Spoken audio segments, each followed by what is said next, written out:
Then there is this Belgian parliamentarian who loudly denounces the war based on Western business in eastern Congo. Isn't the life of a Congolese worth the life of a Ukrainian? Rwanda is in the Congo with its army, but you are not doing anything. As this was not enough, the European Union signed agreements on natural resources with Rwanda. The business war he denounces. Madame la ministre des Affaires étrangères du Royaume de Belgique, je vous interpelle sur la situation dramatique du peuple congolais.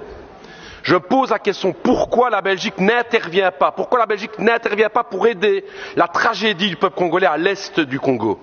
5,4 millions de morts, des centaines de milliers de déplacés, 1 million de réfugiés à Goma, et une responsabilité écrasante qui pointe du doigt le Rwanda présent à l'est du Congo avec son armée. Et que fait la Belgique? Rien. Rien. Comment est-ce possible? Quand la Russie envahit l'Ukraine, à juste titre, c'est la condamnation. Ce sont les sanctions, ce sont les livraisons d'armes à l'Ukraine, mais quand il s'agit de la République démocratique du Congo, rien. On n'aide pas. La vie d'un Congolais ne vaut-elle pas la vie d'un Ukrainien?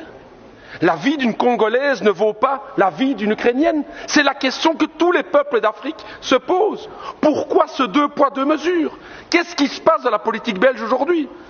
Alors je vais vous le dire, Madame la Ministre, non seulement la Belgique ne fait rien, non seulement les États-Unis ne font rien, mais je vais me dire plus.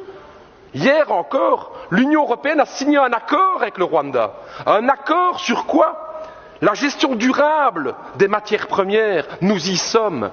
Le coltan, le cobalt, le nickel, le diamant, le cuivre.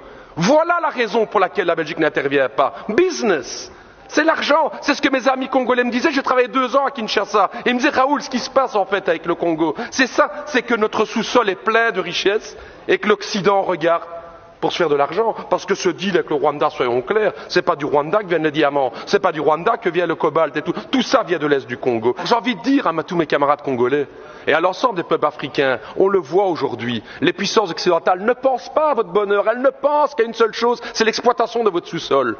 Vous pouvez aujourd'hui, vous pouvez croire à vos propres forces.